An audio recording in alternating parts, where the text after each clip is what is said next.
ఎడారిలో సెలయేర్లు జూలై 26వ తేదీ.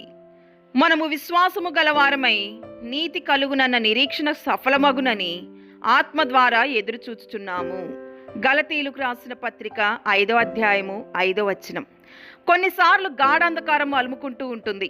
ఎంత చీకటంటే ఆశ ఎక్కడన్నా కొంచెం ఉంటుందేమోనని దానికోసం వెతికినా కనిపించినంత చీకటి.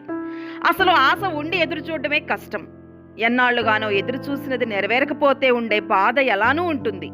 దానికి తోడు ఆశ లేనప్పుడు ఏదన్నా కనిపిస్తుందేమోనని చూడడం, అనుకున్నది జరిగే సూచనలేమీ కనబడకపోయినా నిస్పృహ చెందకుండా ఉండగలగడం ఎంత కష్టం. కిటికీలో నుంచి చూస్తే అంత చీకటి కనిపిస్తున్నప్పటికీ ఒక్క నక్షత్రం కంటబడుతుందనే ఆశతో కిటికీలు తెరిచి ఉంచడం ఎలా ఉంటుంది?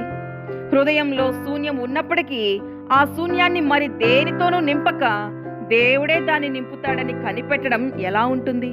ఇది ఈ లోకంలో అతి శ్రేష్టంగా ఎంచదగ్గ సహనం. సర్వం నాశనమవుతున్న రోజుల్లో యోబు మనస్తత్వం ఇదే. మోరియా దారిలో అబ్రహాము హృదయం ఇది. మిద్యాను అరణ్యంలో మోషే నిరీక్షణ ఇది. అన్నిటికీ పైగా గెత్సెమనే తోటలో మనుష్య కుమారుని ప్రార్థన ఇది. అదృశ్యమైన వాటిని చూస్తూ సమస్తాన్ని భరించే సహనం కంటే బలమైనది మరొకటి లేదు. అది ఆశ కోసం ఎదురు చూడడం లాంటిది. ఎదురు చూడ్డాన్ని ఆనందంగా చేశావు నువ్వు.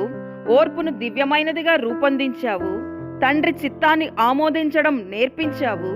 ఒక ఆత్మకు తన ఎదుట ఉన్న గిన్నెలో శ్రమ, ఆవేదన తప్ప మరేది కనిపించకపోయినా దాన్ని తోసేయకుండా స్వీకరించడాన్ని నేర్పించావు.